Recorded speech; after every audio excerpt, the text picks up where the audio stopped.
Antes mesmo do salão do júri ser aberto, o fórum já tinha fila de moradores à espera da primeira audiência de instrução do trio, que ficou conhecido como os Canibais de Garanhuns.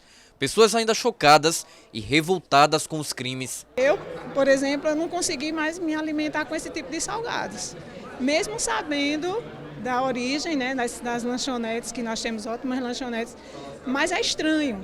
Jorge Negromonte, Isabel Cristina Pires e Bruna Oliveira são acusados pela morte de duas mulheres na cidade. Eles esfaquearam as vítimas, esquartejaram os corpos e com pedaços das carnes rechearam coxinhas para comer e vender.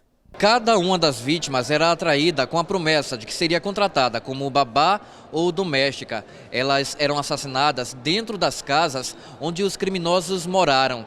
Em depoimento, eles chegaram a dizer que mataram pelo menos outras 6 mulheres e que somente aqui em Garanhuns tinham um plano de assassinar outras 2 vítimas. A justificativa era sempre a mesma. As mortes faziam parte de um ritual para purificar a humanidade.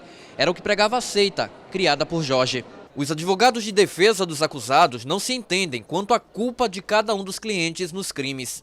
A tese da Isabel é a mesma da tese do júri de Olinda, ou seja, da coação moral irresistível. O que é isso? É a dependência que ela tinha do marido, do Jorge, e o medo de não fazer algo que ele determinasse e isso ser um risco à sua vida. A Bruna tem 18 anos na época, uma jovem, sonhadora. Ele já é um homem formado, professor, era o professor dela, então ela se encantou por ele, ele a seduziu, convenceu a fugir com ele, né? E desde esse momento ele começou a coagir e ela era obrigada a fazer o que ele mandava. Queremos provar que ele é um esquizofrênico paranoico, conforme consta diante do INSS e do CAPS local, onde ele era acompanhado por uma série de profissionais, inclusive psiquiatras. A defesa não convocou nenhuma testemunha para ser ouvida. A acusação tem 26 pessoas. A imprensa não pôde filmar os depoimentos, mas o público pôde ouvir, por exemplo, a psiquiatra que atendia Jorge Negromonte na cidade e uma mulher que chegou a ser atraída para morar com ele, mas desistiu e escapou de ser uma possível vítima. A mãe de uma das mulheres assassinadas também foi ouvida. Familiares de Gisele Helena da Silva, de 31 anos, vestiam camisas com a foto dela e pediam justiça. A gente quer que eles fiquem na cadeia, né? Quanto mais anos eles pegar, melhor. Porque a gente estamos revoltados, estamos com medo deles ficar soltos, né? Na chegada ao fórum, Jorge foi recebido com gritos de protesto. E em poucas palavras, tentou demonstrar arrependimento. O que você vai dizer para a família das vítimas? Que me perdoe. Bruna entrou em silêncio, já Isabel parecia mais abatida. Ela falou e pediu perdão às famílias das vítimas. Só peço perdão, só o que eu tenho a dizer.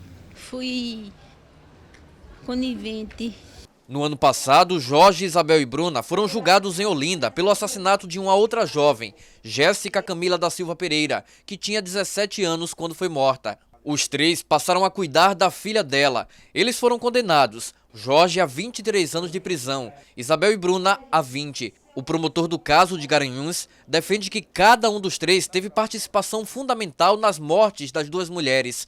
Para ele, crimes cruéis que merecem a maior punição possível. A tese ministerial é no sentido de que cada um ali tinha uma participação bem clara, bem nítida, e todos envolvidos do começo ao fim na prática dos crimes.